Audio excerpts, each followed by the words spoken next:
Está começando mais um Sociologia Animada.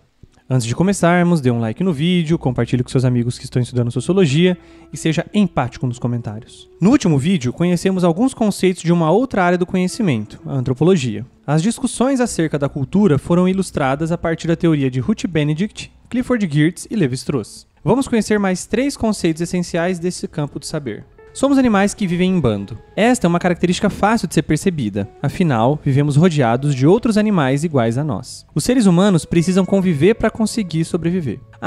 Mas e aqueles que vivem sozinhos?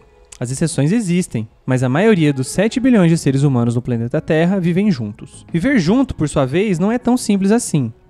Nós podemos escolher com quem compartilhar a nossa existência.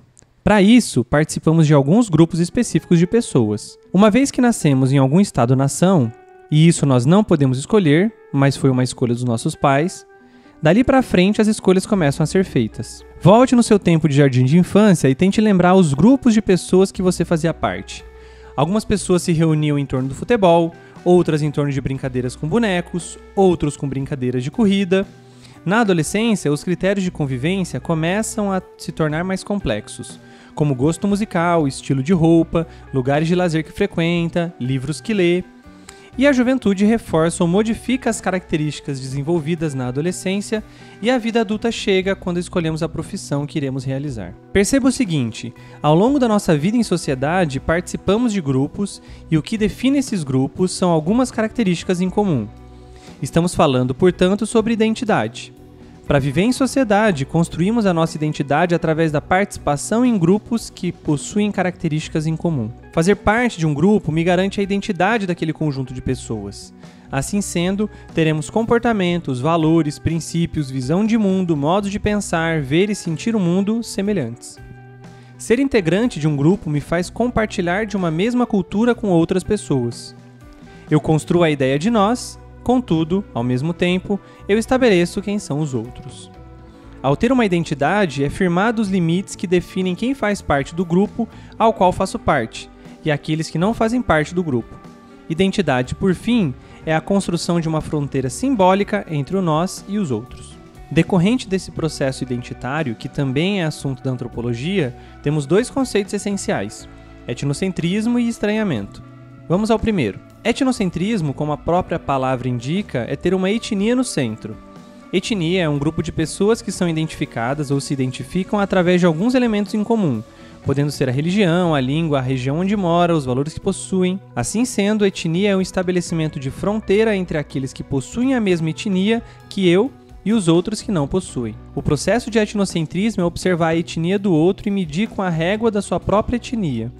Em outras palavras, etnocentrismo é você julgar o comportamento, os costumes, a visão de mundo, o modo de vida de um outro grupo que não é o seu, através dos seus valores, da sua visão de mundo, costumes da sua própria cultura. Um exemplo: considerar que a população indígena é atrasada pode ser considerado etnocentrismo, porque estamos julgando o modo como aquela sociedade vive através dos princípios e valores de uma sociedade de capitalismo ocidental. Para resumir de forma mais simples, etnocentrismo é julgar a cultura do outro com os critérios da sua cultura.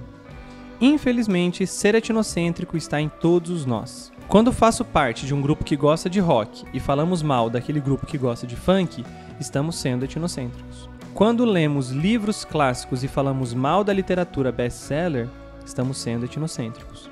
Enfim, acho que vocês já compreenderam. Mas como não ser etnocêntrico, então? A antropologia possui um método que, se não é infalível, é bem interessante, chamamos de estranhamento.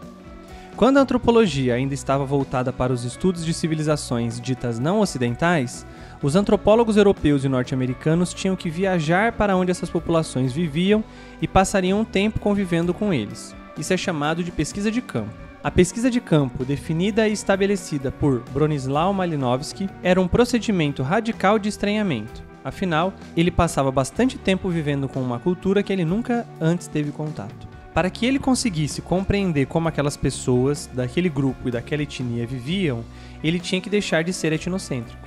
Mas como fazer isso? Realizar o estranhamento através do movimento, familiar em exótico e exótico em familiar. O que é isso? Quando estamos convivendo com um grupo muito diferente de nós, portanto, com uma cultura exótica, temos que fazer um esforço em considerar aquele comportamento como familiar. Aos poucos, vamos nos acostumando como eles se comportam e vivem e entendemos aquela cultura. Ao mesmo tempo que fazemos isso, realizamos um procedimento de transformar o que nos era familiar em exótico novamente, para que possamos analisar como que de fora aquele comportamento ou cultura. Aqueles que estudam antropologia fazem isso o tempo todo, transformam a cultura que lhes é familiar em exótica e também aquilo que lhes é exótico em familiar. Prontinho! Conhecemos alguns dos principais conceitos da antropologia. Até o próximo vídeo e tchau!